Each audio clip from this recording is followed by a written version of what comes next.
Glad to have you back. Let's dive straight into today's discussion.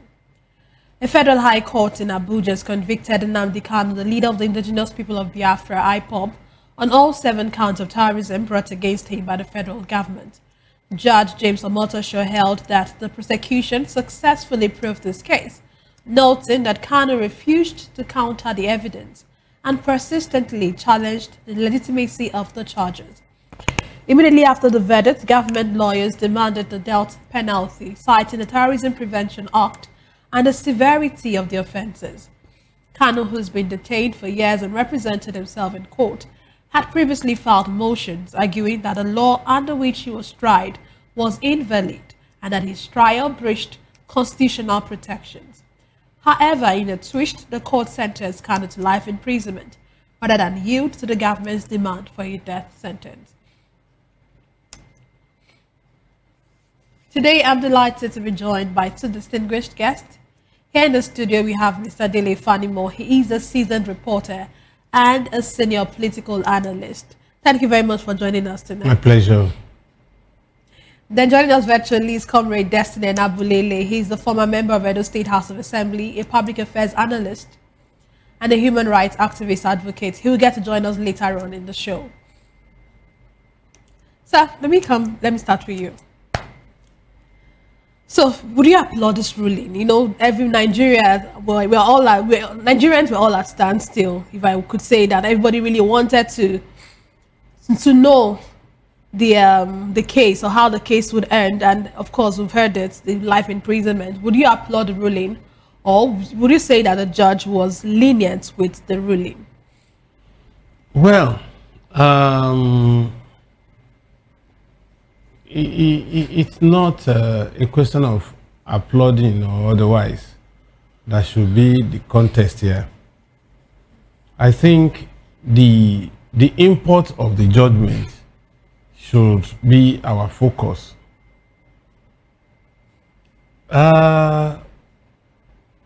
Honestly, when the conviction came before the sentencing, I was extremely apprehensive because I know that some of those charges carry death penalty. And I've had cause to ask some few lawyers. But when the judgment came and it was life sentence, it's not as if it's still better, because for a vibrant young man to imagine spending the rest of his life behind bars without limit is even more excruciating. But the joy about all this is it's not the final stage. It still has the appeal court and the Supreme Court to argue his case. But as it is today, I am looking beyond the sentencing. I'm looking at Kanu as a person.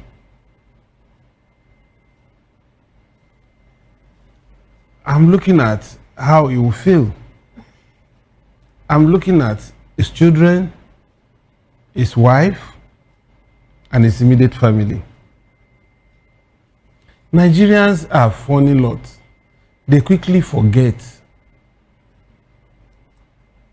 I tell you, if in the next 1 or 2 weeks, if anything more serious happens in Nigeria, majority of people would even not remember that Kanu is behind bars. And that's why I've always advocated, I said it in the afternoon here, that I wish that the political solution route had been taken before now, so that we can settle this. But of course, it's still an open thing. We can still open up discussions, aim at getting reprieve for Nnamdi Kanu. Because beyond the agitations, I have listened to him early in the struggle, and I know that he exudes some measure of brilliance. He's not just an ordinary person on the street. And a talent like that shouldn't just be sacrificed on the altar of this kind of thing. So I want to say that hope is not lost. Kanu can still be redeemed. It could be a prerogative of mercy. It could be a victory in the appeal court or a victory in the Supreme Court. But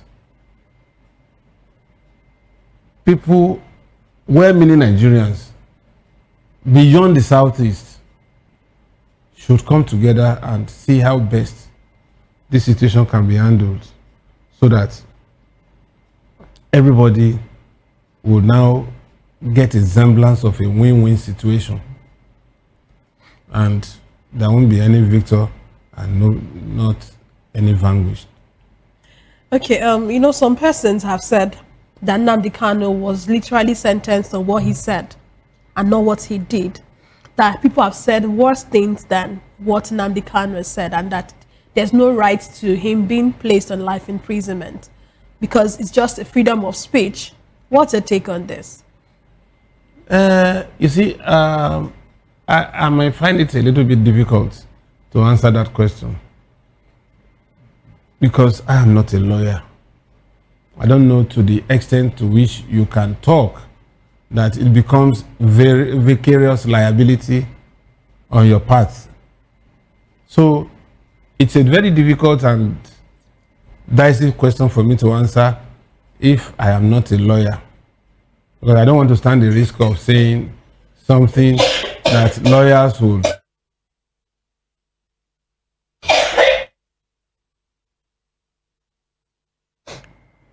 So for me, it will be better handled by a learned person.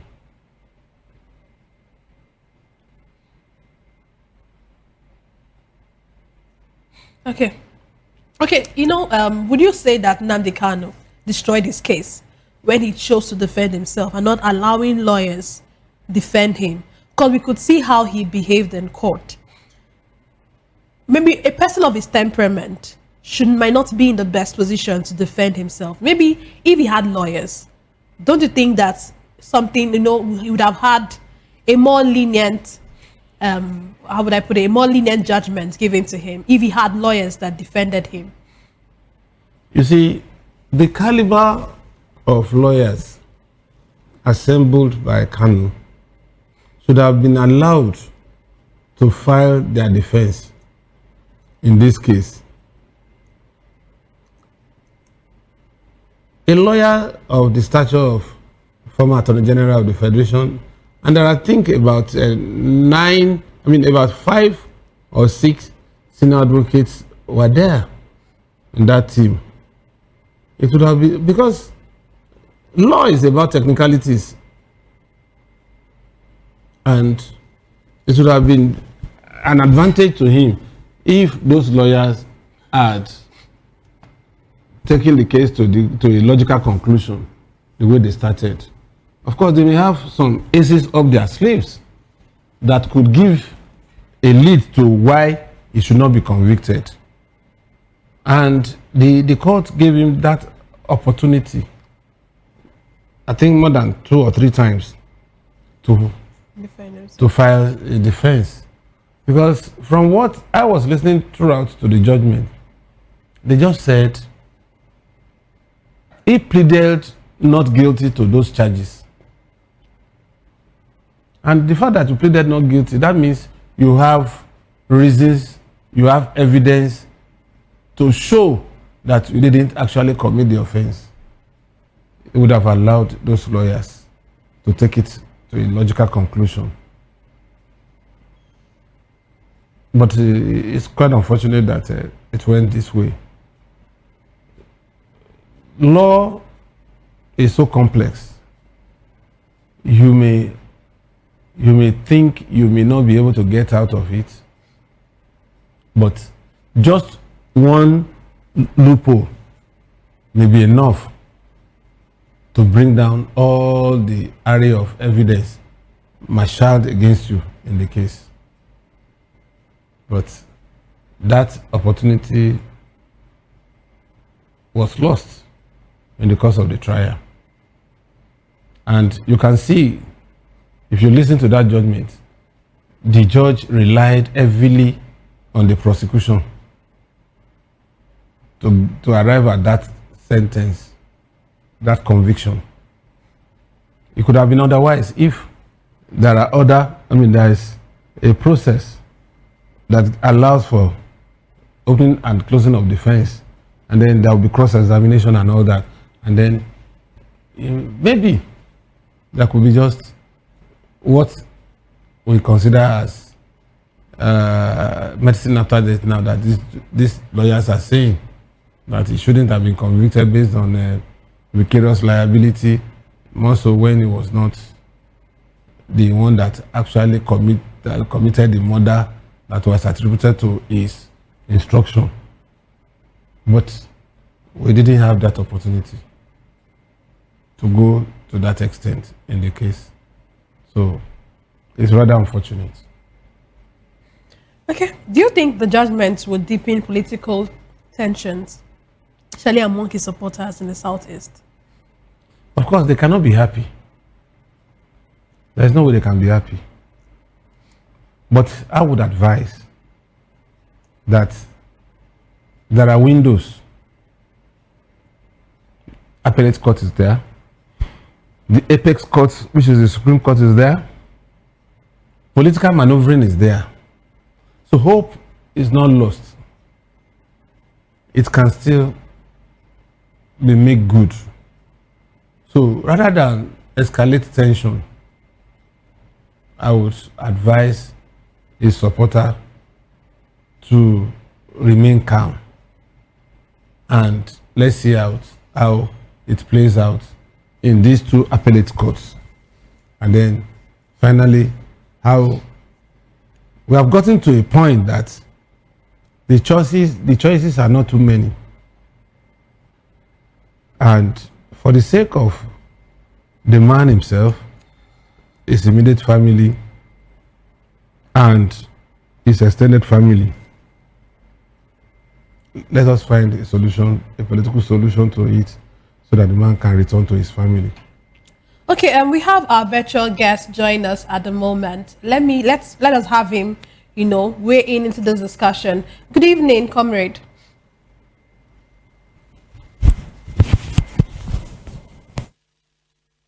Evening. Maybe he needs to unmute his mic. Okay, to join us later on in the show. Let's move on. Okay, the Nigerian Labour Congress (NLC) has issued a stark warning to the federal government following a terrorist attack in Kebbi State, where 25 female students were abducted from the Government Girls Comprehensive Secondary School, and the vice principal was killed. NLC President Joe Ajere mourned with the victims' families and called on the federal government to urgently review its security strategy, saying the worsening crisis shows that existing bogus budgets are not producing real protection.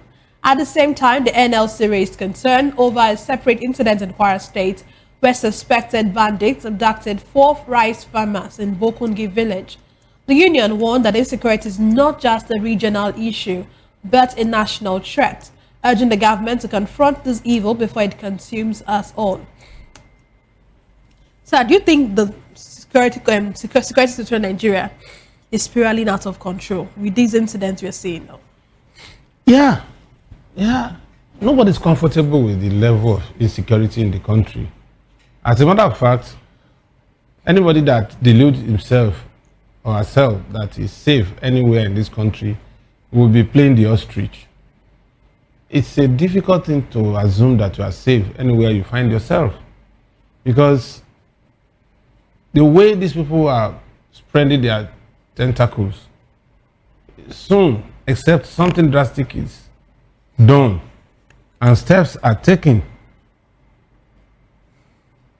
it could get to a point that anywhere in this country may not be safe. Initially, when this insurgency started, it was in the northeast. Later on, the bandits came and started attacking people in the northwest. Today, they are in the middle belt, the north central. And they are also itching to make incursion to southwest and possibly south or southeast. So, I just pray that the whole country will not be enveloped with fear to the extent that we may not be able to even go about our normal daily chores without looking behind our shoulders, you know. And these people, they are no respecter of anywhere. If they could go to church and kill, if they could go to mosque and kill, if they could go to farms and kill, go to homes to abduct, sometimes for ransom and all that. Then if they could also ambush soldiers and kill them in their numbers, then what else can they not do? So I align with the Nigerian Labour Congress, though their voice is not as strong as one would have expected. But for the optics, I align with them that something has to be done, at least for us to have some respite in this country. And it has to be done quickly. Okay, some reports or some persons had said recently that the just after the statements made by Trump, U.S. President Trump, that it looks like these attacks are now more frequent. That it looks like the terrorists or the bandits are daring U.S. president for him to actually come and do what he needs to do or do whatever he wants to do. Would you think that? Would you also toe that line? No, I don't want to toe that line. See, all these things had been orchestrated, had been pre-planned. And because there's a pushback from government, initially when Trump made that pronouncement, these bandits were fleeing to the extent that our neighbor Chad had to close his borders against them. But after a while, then when they discovered that nothing of such is likely to happen, it emboldened them to the point that they believe that they can still carry on with their attacks without let on hindrance. And this is where the federal government should have taken steps to constantly begin to assail them, to begin to denigrate them, to the extent that they will not have a hiding place. But unfortunately, even those soldiers that were going to rescue those 25 young girls were ambushed and some of them were killed. That is to show you how bold, how daring these terrorists are. And it is quite unfortunate that the sovereignty and the power of the state is being whittled down on a daily basis. And we seem not to have a solution to some of these things. It's quite unfortunate. I don't want to see Nigeria going under as a result of the lack of political will by the federal government to contain this marauder.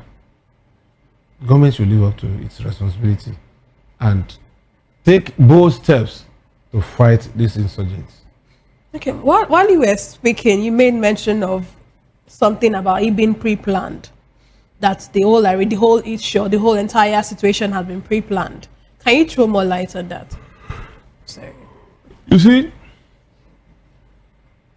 it's just like the police and the thief. The police wants to be one step ahead of the thief. Then the criminal also wants to catch up and even overtake the police. How best can you explain that there was an intel that there is likelihood of attack on that school? There was also an intel that 2 weeks to the attack on Yewata, that some people were planning. And when security operatives were asked, they said the intel was misleading. The fact that there was an intel shows that it wasn't just a spontaneous thing, that it was pre-planned. I mean, all this would point to the fact that most of these things are not just a spontaneous or impulsive reaction or action. They knew where they were taking off from. They knew where they were to attack, and yet nothing was done. So it simply means that you and I, somebody, a neighbor, may have an idea of somebody coming to attack and gives intel to the intelligence community, and they will not act until the deed is done. So is that not enough evidence to show that these things were pre-planned?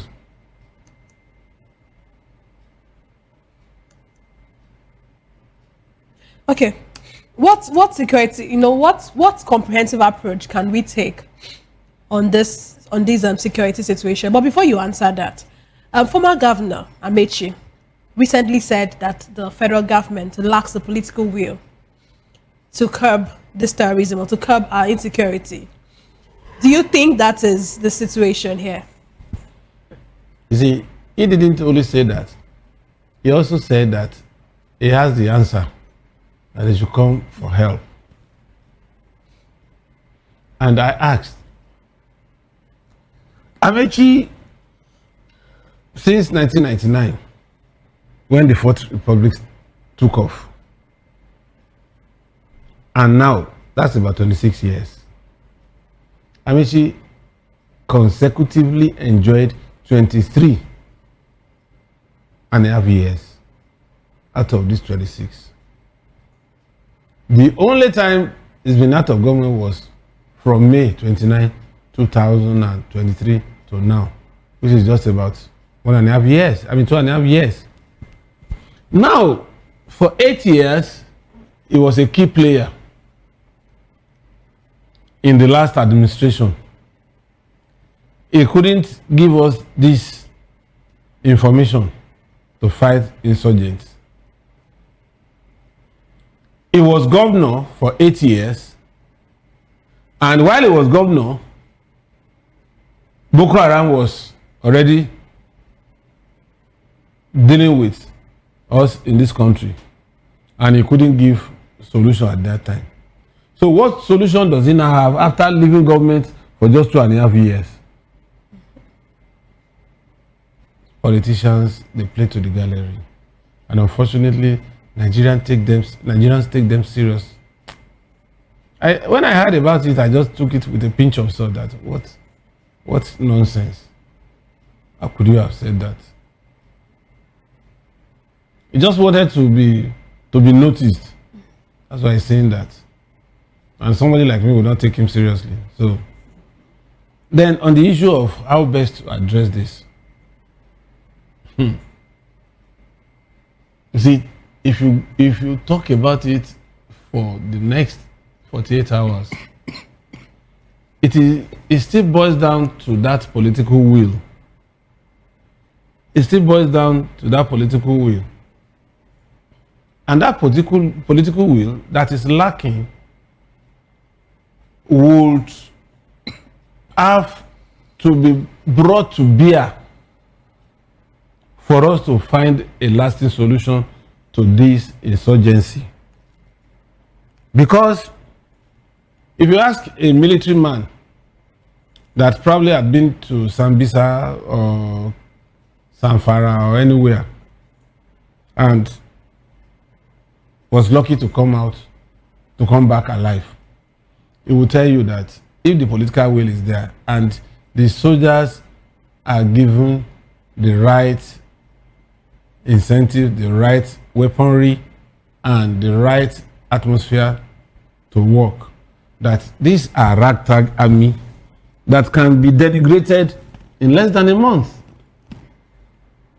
So who is that person holding the lever that will not release the rain for this?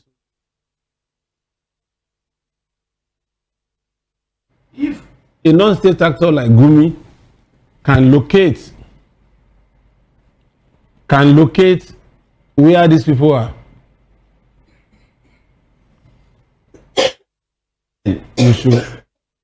you should know. Then you should know that the security agencies have enough intel to route them. But we have seen examples. A private in the Nigerian army was among troops that were fighting these insurgents, and just when they were successfully repelling this armed group, order came that they should retreat. But this soldier felt that his life was on the line and that of his troop. He went after these insurgents and he was able to single-handedly push them back to the extent that they retreated. And what was the compensation? He said he violated lawful orders and he was dismissed. Is that not instructive? Look at that Major General, that government set up a team, a task team, to fish out leaders of these bandits and insurgents. And this team was able to pick some of them. And the only reward that Major General got was compulsory retirement, interrogation, and it was, according to reports, put in solitary confinement for 64 days. That's over 2 months. What is the incentive for the ones serving now to want to go all out to defend the territorial integrity of this country? If your predecessors had suffered this kind of fate, would you want to dare? That is why I said the political will is not there. And until that political will is brought to bear, we may have to contend with this for a long time. So it means that you're actually in line, you're actually supporting, even if you don't, the Amaechi's statement about the political will, federal government not having a political Yes! will. You actually support that statement. Yes, I support it, though it's not coming from a good messenger. Well, of course, leave the messenger and take the message. Yeah, I've taken the case, message. exactly. Let's come to go to our virtual guest, who is Comrade. Are you with us? Yes, I'm here. Okay, thank you for joining us. Okay, so we Thank are you for talking having me. about the NLC's call on the federal government to take urgent steps in addressing the insecurity in the country.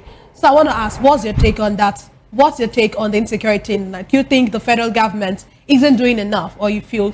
What do you think? Yeah, let me again appreciate you for having me this evening.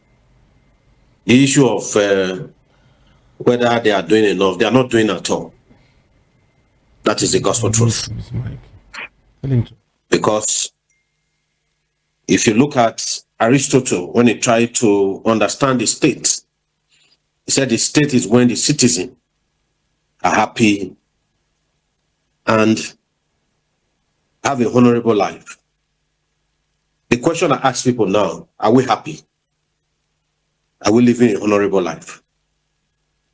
The answer is with a capital no. So that's to tell you that, as we speak very just now, the Nigerian state that it says is the failed state. That is the gospel truth. You see, The issue of insecurity, it is quite disturbing. And why I'm a little bit not very happy is that the man at the time that one castigated, that one say that Nigeria should bring the head of the then president to a Golgotha, is now in the helm of affairs. But here we are. He's dumbfounded, he's handicapped, and to be very sincere with you, he has lost touch with reality. I read in one of the distinct just now that they said that the Kebbi school abduction, that there were, some kind of, intelligence, that despite the intelligence still happened, then there is a fundamental problem. Our security architecture in this country, we will be saying it.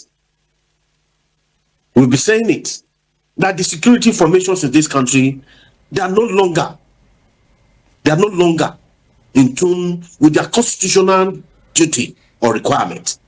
Rather, they are in bed with publicity, with money, and they are not behaving like overfed last born, whose parents virtually, even to the go and write exams and all of that. When we were in school, we saw them in SS3. Overfed last born. They are no longer with their usual senses. That's exactly what our security formations have turned into. The DSS, for instance, I must be very frank with you. They are now the armed wing, the top wing, or the militant wing of the APC government, of the APC-led government. When I was attacked with over 30 persons, the DSS led the 30 persons to attack me. And there are cases, there are incidents like that. They have abandoned their constitutional requirement to now chase and begin to sing, on your mandate we shall stand for President Bola Ahmed Tinubu, like what happened in the judges' conference. That is to say that of the truth and of the fact, as a country, we have missed it. We have missed it. We are no longer concerned with the lives of the average Nigerian people. They are playing politics with us.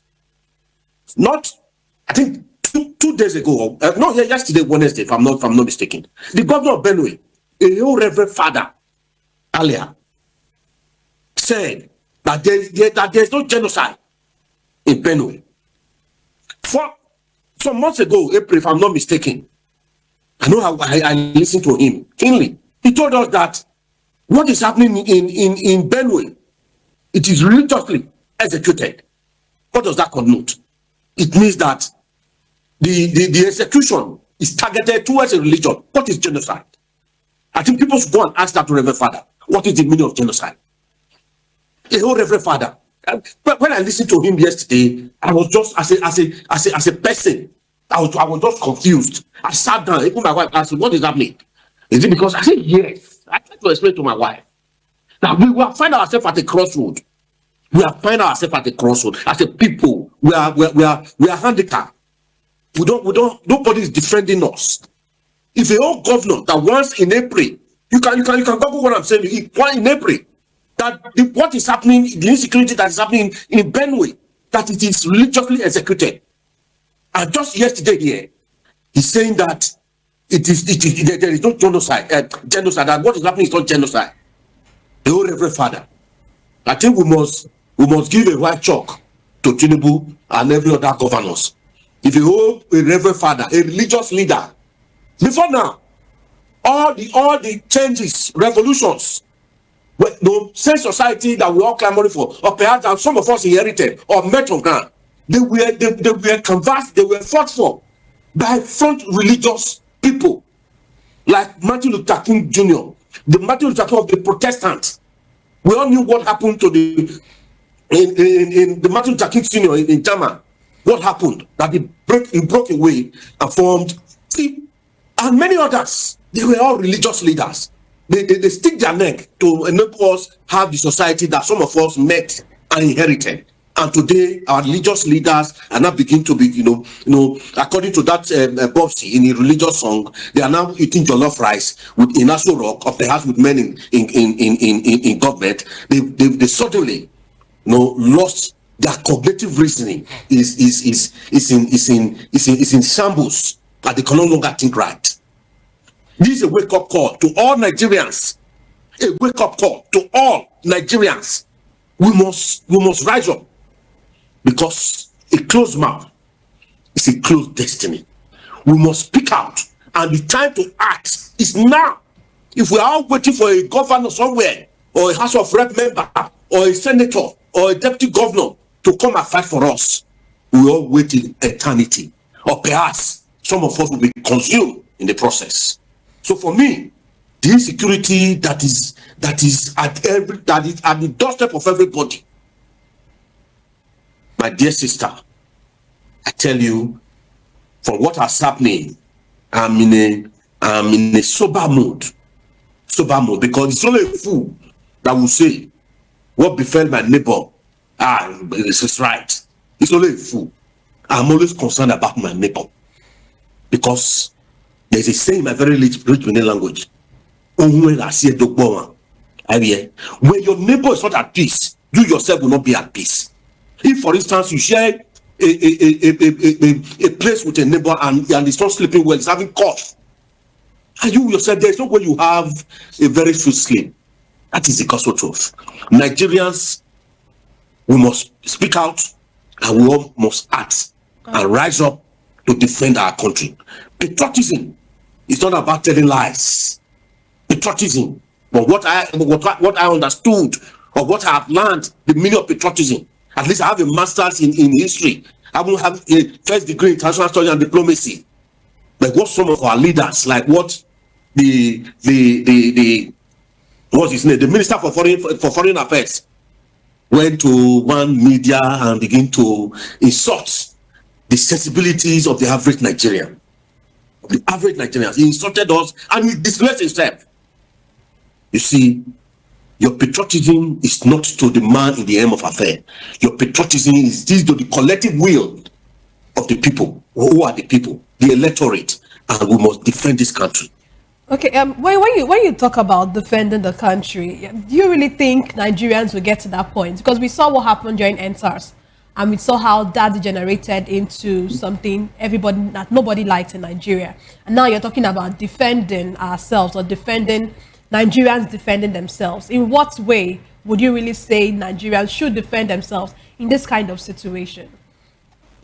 Yeah, I appreciate you for this question. You see, I must say this here and now, that the present people in the helm of affairs, President Ahmed Bola Tinubu and the co-travelers, they are not concerned about our security. What they are concerned with now is 2027. So they are not concerned about whether we are alive. It is even better off for them that the very few that are subservient to them are alive, for them to govern. And that is a big fallacy. You see, I said something just now, that we all must try to defend ourselves. One, as I have advocated and admonished Nigerians, as we all go out weekly to gym, this has been my message, and this will be my message through to 2027. As we all go out to gym, we must set aside 2 to 3 hours to practice madness. I grew up in the village. You see, when a mad person see a fellow mad person coming, perhaps they are coming in an opposite direction. The other one will go to, if the other one is in the left, the other one will go to the right. I've seen it. I saw it when I was growing up in my village. I think Gobazowa, the administrative headquarters of Biafra Southwest in Edo State. I saw it when I was growing up. And again, because I grew up from a very large family, if someone assault my cousin, because I grew up in the midst of girls, we want march there to go and clear the doubt of that person by trying wooing our sister, and she refused and started insulting or assaulting her. But there was one incident. Us marching there, we saw some able-bodied men coming from that house We have to retrace our steps. What it means that there are able-bodied men in that house. We are able-bodied men, and we have to have a rethink. 2027 is approaching. Nigerians must begin to practice madness towards 2027. When the people know that we are resolute, the men in power know that we are resolute, and they cannot survive the will of the people, they will have a rethink, and the people's vote must count. The issue of hearing a gunshot and going under your mommy's bed or your daddy's chairs in the sitting room, I think the days are gone. Nigerians must rise up. Must rise up. That's why I love what Yeriman, that naval officer, what he did when my brother Eyendeba said, "You are a fool. I'm not a fool, sir." You must challenge the status quo. You must tell them that you know you're right. That's why, again, I love what Governor Bala Makande did in PDP House. That they stood against the man that have been saddled to make sure that all oppositions parties in Nigeria, they are in comatose or they are in disarray. Okay. They stood, and that day they had their way, and they prevailed. That is what I'm admonishing Nigerians, that we must rise up. 2027 is sacrosanct. We must see it as if our life depends on it. And we must begin to send a clear message to those that are piloting the affairs of this country across board, whether it's APC, whether it's PDP, whether it's ADC. The coming election is not about political party, it's about Nigerians. And we must take our destiny in our own hand, because a closed mouth is a closed destiny. Okay, a closed mouth is a closed destiny, according to Comrade. Let me come back to the studios. We know, the president, at some point, he had called a state of emergency in Rivers State. Do you think there's a need for a state of emergency on insecurity? Well,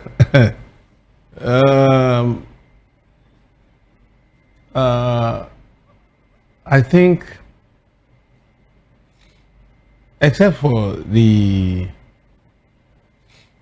level at which it would affect those in government, but from all indications, I support a state of emergency on insecurity, because we have seen that these people are ready to consume this nation if something drastic is not done to push back. As we speak, there are some communities that they have to pay heavily taxes to non-state actors for them to survive, for them to even go to farm. What manner of extortion is that? That a country that has a president, the full apparatus of security, would allow such people to reign unhindered. So there is no way something drastic will not happen. And I expect that before these people overrun this country, government should take bold steps to push back this menace, so that we can have, because where there is insecurity, you can't even debate development. You can't talk of growth. The economy of the country will not fare better. Look at today. A lot of people can't even go to farm. Benue and Plateau used to be the food basket of the nation, and are we not already? The World Bank and some other international institutions are even told us that we are likely to experience famine in this country. And this is not a natural disaster, but man-made disaster. If you cannot go to farm, who tills the ground? Who plants the seed? Who waters the seed? Who affects the produce? Who takes it from the forest to hinterland? Who takes it from hinterland to the cities for some of us to feed? of course, inflation will rise. And then we'll have to contend, because when much money is chasing fewer goods, inflation sets in. And that's what we are likely to witness maybe in the next couple of months. You know, so rather than wait for such to happen, God has blessed us in this country. The rain falls at its time. The dry season comes at its time. We have vast arable land. Niger State alone, Niger and Benue alone can feed this country and even feed West Africa if the right incentives, if there is security in place and government is determined to support farmers. But here we are today, we have to import rice to bring the price of rice down. We have to import, I'm told that we are even importing gari just to bring down the price. I mean, who does that? A state in Nigeria can produce the gari that we need in this country if there is no issue of insecurity. And so, if it requires state of emergency, so be it. Okay. Thank you. Comrade, please, before we go, your final thoughts in just one sentence, if that's possible.